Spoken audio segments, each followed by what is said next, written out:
સમાચાર મળી રહ્યા છે વડોદરા શહેરથી।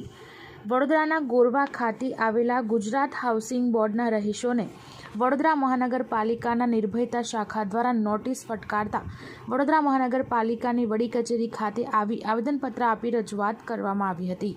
વડોદરાના ગોરવા ખાતે આવેલા ગુજરાત હાઉસિંગ બોર્ડના રહીશોને વડોદરા મહાનગરપાલિકાના નિર્ભયતા શાખા વહીવટી બોર્ડ નંબર 9 દ્વારા નોટિસ પાઠવી જર્જરિત મકાન તાત્કાલિક અસરથી સમારકામ કરવાની નોટિસ આપેલી, અન્યથા પાણી, ડ્રેનેજ તેમજ લાઇટનું કનેક્શન કાપી નાખવામાં આવશે। તે અંતર્ગત વડોદરા મ્યુનિસિપલ કમિશનરે 90 દિવસના સમયગાળામાં કામ પૂર્ણ કરી સ્ટ્રક્ચર સ્ટેબિલિટીનું સર્ટિફિકેટ મેળવી રજૂ કરીશું તે બાબતની રજૂઆત કરવામાં આવી હતી, પણ મ્યુનિસિપલ કમિશનર ટ્રેનિંગ અર્થે બહારગામ ગયા હોવાથી પોતાનો ચાર્જ કોઈને સોંપ્યો ન હોવાથી તમામ ગુજરાત હાઉસિંગ બોર્ડના રહેવાસીઓને હાલાકીનો સામનો કરવો પડ્યો હતો। આખરે તેઓએ પોતાની રજૂઆત અને આવેદનપત્ર ડેપ્યુટી મ્યુનિસિપલ કમિશનર હસમુખભાઈ પ્રજાપતિને સુપ્રત કરવામાં આવ્યું હતું। હાઉસિંગ બોર્ડના રહીશોએ જણાવ્યું હતું કે આઈપીસીએલ કંપનીના સીઆઈએસએફ જવાનો અને અધિકારીઓ માટે ગુજરાત હાઉસિંગ બોર્ડ દ્વારા 140થી વધુ આવાસો ફાળવ્યા છે કે જેનું હાલમાં રિલાયન્સ ઇન્ડસ્ટ્રીઝ દ્વારા સંચાલન કરવામાં આવ્યું છે। જ્યારે આઈપીસીએલનું સંચાલન હતું ત્યારે તમામ મકાનના મેન્ટેનન્સ પેટે ફ્લેટના એસોસિએશનને રકમ ચૂકવવામાં આવતી હતી, પરંતુ 2002 પછી રિલાયન્સ ઇન્ડસ્ટ્રીઝે આઈપીસીએલ કંપની ખરીદી લીધા બાદ સદર આવાસોના મેન્ટેનન્સ પેટેની રકમ ચૂકવવામાં આવી નથી। તેમજ આ મકાનના બારી અને દરવાજા તૂટેલા હોવાથી જીવજંતુઓ, પક્ષીઓ તેમજ પ્રાણીઓ વસવાટ કરે છે અને ચોમાસાની ઋતુમાં વરસાદનું સીધું પાણી ઘરમાં પ્રવેશે છે, જેના લીધે રોગચાળો ફેલાયનો ભય પણ રહેલો છે તેવું જણાવ્યું હતું।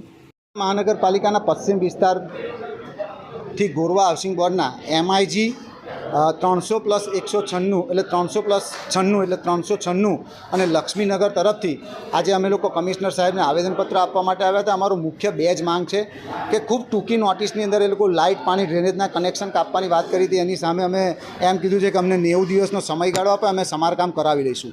નંબર 2 કે અગાઉ આઈપીસીએલ જે છે એ આઈપીસીએલના 140થી પણ વધારે મકાનની અંદર સીઆઈએસએફના જવાનો રહેતા હતા। હાલ આઈપીસીએલ જે છે ત્યારે મેન્ટેનન્સ ચૂકવવામાં આવતું હતું આઈપીસીએલ દ્વારા, પણ હાલ તમે જોઈ શકો છો કે રિલાયન્સ ઇન્ડસ્ટ્રીઝે આઈપીસીએલને ખરીદી લીધી છે અને રિલાયન્સ દ્વારા 22 વર્ષથી એક પણ રૂપિયો મેન્ટેનન્સનો ચૂકવવામાં આવતો નથી।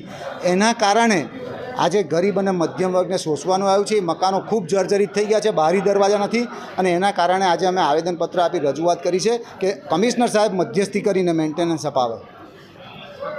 वीरेन रामी।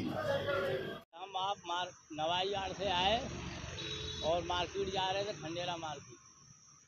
तो क्या है, यहाँ पर लारी पे बैठे वो मोबाइल देख रहे थे और 3 लड़के आए एक्टिवा लेके। तो उन्होंने पूछा, भाई आपको हमारा फर्श मिला है? तो उन्होंने बोला मेरे को फर्श नहीं मिला है आपका। तो इतने में वो गालियाँ फालियाँ देने लगे। फिर क्या है, डंडा था उनके हाथ में, वो डंडा क्या है वो चाचा के माथे में मार दिया। तो क्या है, उनके सब खून ही खून हो गया। इतने में वो गाड़ी लेके तीनों चले गए। पैसे लेके चले गए? हाँ। कितने पैसे थे? अब पैसे तो वो चाचा को ही पता है कितना पैसा है। कितने बता रहे हैं?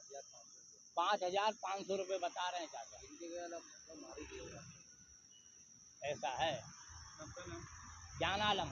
वो दवाखाने में ओ यूसुफ भाई।